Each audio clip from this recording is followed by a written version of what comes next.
I still remember pulling back onto my property that afternoon like it was burned into my memory in slow motion. Because the weirdest part wasn't what I saw first, it was what I didn't hear. No wind moving through the tree line. No birds calling from the oak canopy like they usually did. Just this hollow, almost artificial silence that made everything feel wrong before my brain even caught up. I had been gone 6 days. 6 days in Tennessee at an agricultural equipment expo. The kind of trip you don't think twice about when you run a working ranch. New machinery, suppliers, financing talks. All the things that keep a place like mine running without falling apart. I wasn't worried about home. Not even slightly. My land had been stable for decades before I owned it, and I always respected it enough not to assume it needed me watching it every minute. That land sits on the northern edge of Caldwell Parish, 40 acres total. Mixed pasture and hardwood timber, white oak and hickory mostly. Some of those trees so thick and tall, they feel more like landmarks than vegetation. You don't cut them casually. You don't even look at them casually. They're the kind of trees that were already standing when my parents were younger. The kind that outlive people and quietly mark time without ever saying a word about it. And that's what made what I saw next feel so unreal. I pulled up to my gate, slowed down like normal, and noticed something off immediately. The latch was slightly bent, not broken, just nudged like someone had been in a hurry or didn't care enough to do it clean. And wedged into it was something white, stiff paper catching sunlight. At first, I thought it was just trash, maybe something blown off the highway, maybe a flyer or receipt. But when I got closer, I saw the print. Premier Land Clearing Solutions. Licensed and insured. Happy to discuss any concerns. I actually stood there for a second just reading that line over and over because my brain couldn't decide if it was a joke or a warning or some kind of misunderstanding that hadn't finished revealing itself yet. Concerns. That word didn't belong anywhere near my gate. I stepped out of the truck, boots hitting dirt that felt different, softer than it should have been, uneven in a way that made no sense. And that's when I looked past the fence line. The forest was gone. Not trimmed, not thinned, not managed like forestry work sometimes is. Gone. 2 full acres of mature timber had been wiped clean like someone took a blade to the land and decided memory didn't matter. White oak and hickory. 70 to 80 years of growth, all reduced to stumps scattered across exposed earth. Fresh cuts still shining pale in the sun. Sap still bleeding slowly like the trees hadn't even finished reacting yet. Tire tracks carved deep into soil that used to be soft forest floor. Piles of sawdust dumped like waste. Branches scattered and snapped like someone ran out of patience halfway through cleanup. And what hit me hardest wasn't even the destruction itself. It was how organized it looked. This wasn't random cutting. It was directional, controlled, almost like someone had drawn a straight, invisible line through living forest and just followed it without hesitation. I walked forward without really thinking about it, stepping over broken limbs, and I remembered the sound of my boots on the ground felt wrong too, like the land had lost its structure. 60 yards inside my property line, everything stopped. That was the boundary where the cut ended, clean and sharp like a decision had been made and executed without a second thought. I remember touching one of the stumps because I needed something physical to confirm this was real. It was still warm from the sun, sticky with sap. And I remember thinking absurdly that it felt like the tree had just died recently enough to still be confused about it. That's when I saw the second detail that made my stomach tighten. Survey flags. Bright plastic markers planted in the ground like they belonged there. Like someone had already decided this section of forest didn't count. And that's when it shifted in my head from confusion into something heavier. This wasn't an accident. This was authorization. And worse, it was confidence. I followed the tire tracks deeper down the cleared strip and started noticing patterns I wish I hadn't. The cuts weren't just straight. They were consistent in spacing, like someone was following a mapped plan. Trees weren't just taken, they were selected. That means someone had either walked this land beforehand or believed they had the right to treat it like theirs. By the time I reached the far end of the clearing, I saw something that made it fully click. This wasn't forestry work. It was development preparation. And whoever did it didn't think I was part of the equation. That night, I didn't do much except sit at my kitchen table with printed photos spread out in front of me, one after another. Stump after stump, fence break after fence break, trying to force my mind to move from shock into structure. Eventually, I picked up the business card again, Premier Land Clearing Solutions, and I wrote it down in a notebook like it was evidence. because by then it already felt like it was. Then I made a call to a timber cruiser I trusted, someone who could read a forest the way most people read a map. He agreed to come out the next morning. He didn't talk much when he arrived, just walked the perimeter slowly, counting, measuring, taking notes, occasionally stopping like he was confirming something he already suspected. And after a while, he just exhaled and looked at me. "You didn't just lose trees," he said. "You lost serious value." He ran the numbers on site, breadth at first, then more precise later. Mature white oak and hickory, 70+ years. Standing timber value alone pushing into six figures before any restoration. Legal damage or ecological impact even entered the conversation.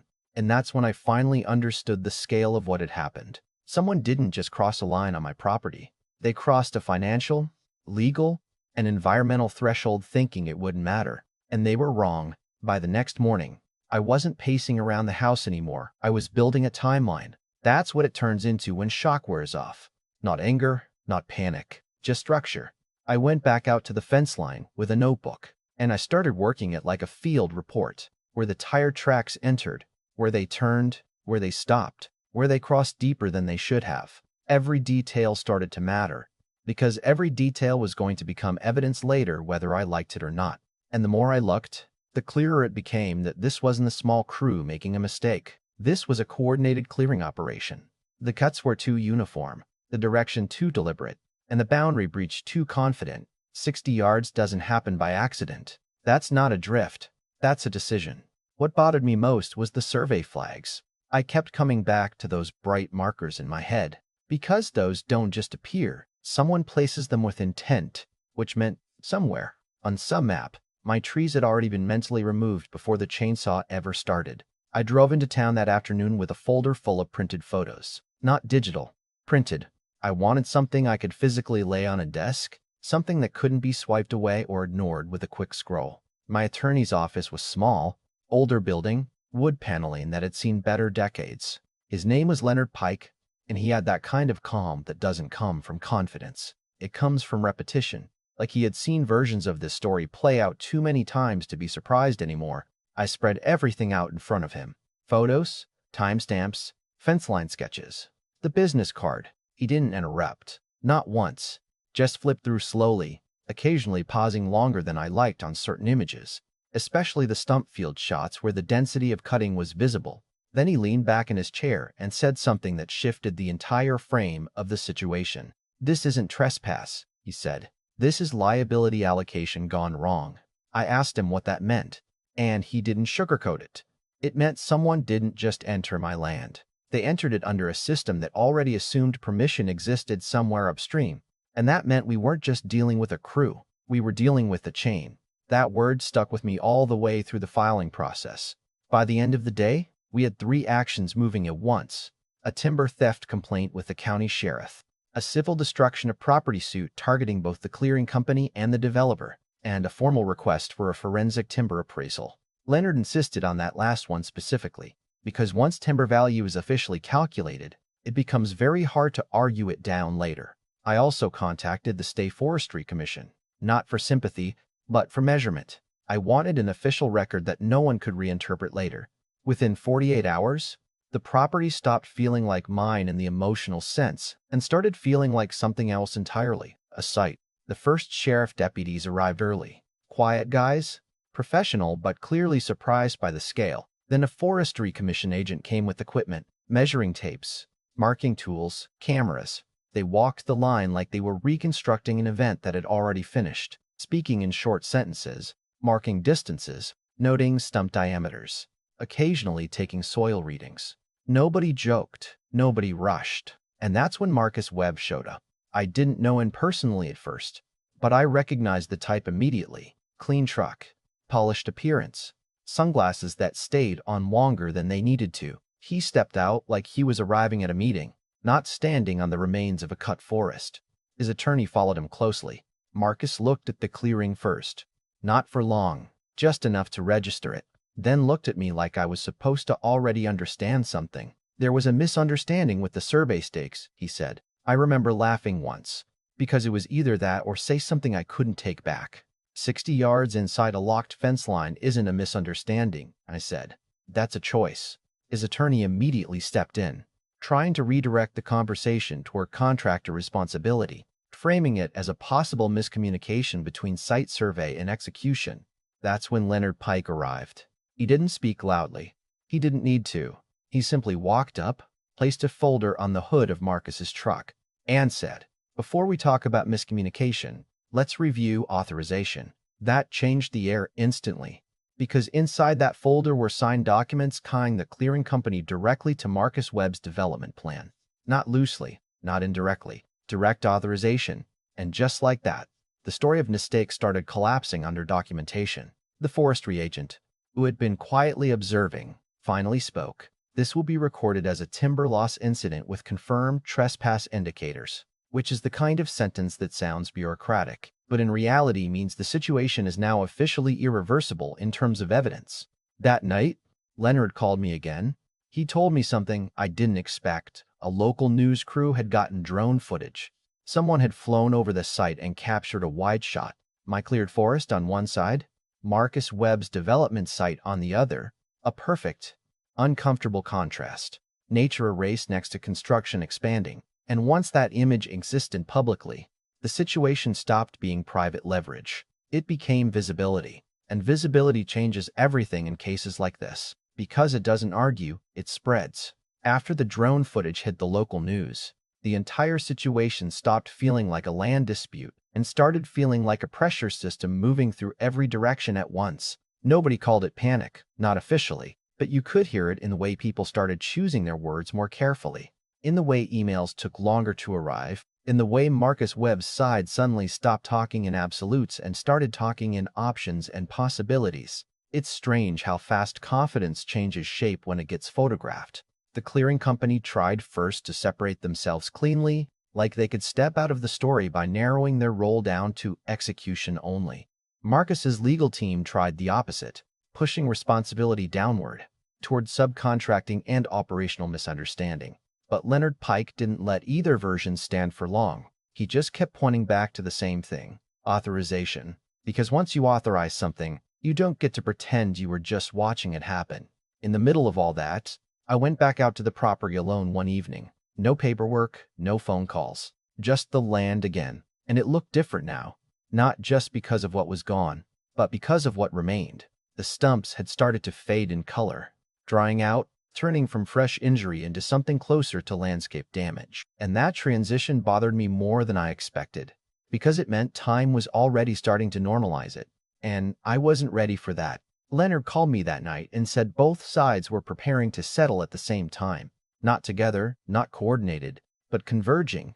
That usually means the financial pressure has reached the same conclusion from different angles. We didn't rush it. We structured it. Full forensic timber appraisal value first. Not estimated replacement cost. Not market average, but actual mature valuation based on species, age, diameter, and growth cycle loss. That alone already placed the number far higher than either side initially wanted to admit. Then reforestation. And I was very specific about that part. I didn't want cosmetic replanting. I didn't want saplings lined up like decoration.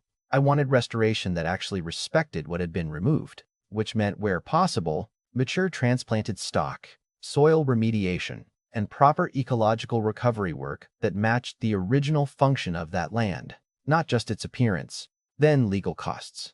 Full coverage. No splitting, no deductions, no hidden interpretations. And finally, the part that caused the most resistance: a permanent recorded buffer restriction.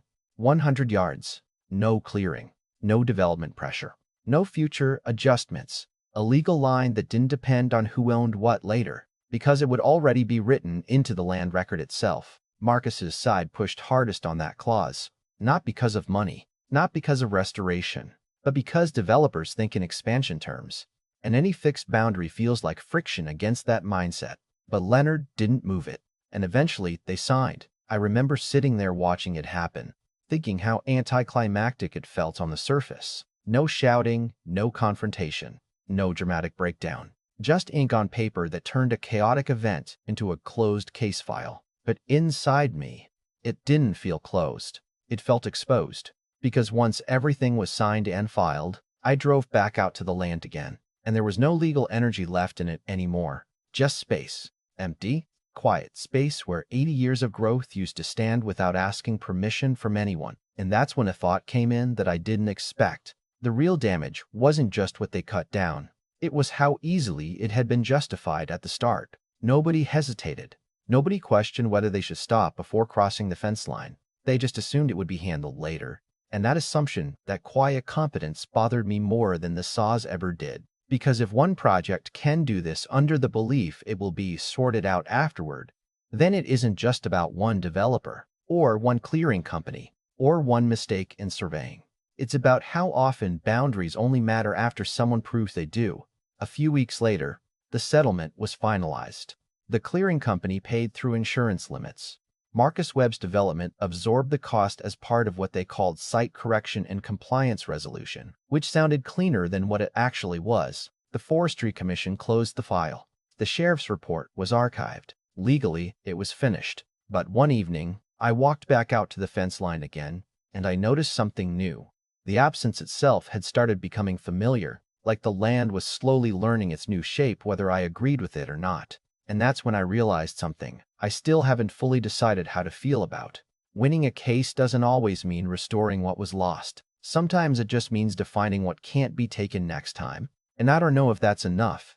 Maybe it is, maybe it isn't. That's the part I still think about when I stand out there. Because the question this whole thing left behind isn't about timber, or money, or even property lines. It's about how quickly people believe silence equals permission until someone proves it doesn't. And I'm curious what you think. If you were in my position, would you have pushed for the same settlement or would you have gone further? Drop your thoughts in the comments. Because out here, everyone has an opinion about land until it's their own line being crossed. And if you want more real-life stories like this, hit like, subscribe, and I'll see you on the next one.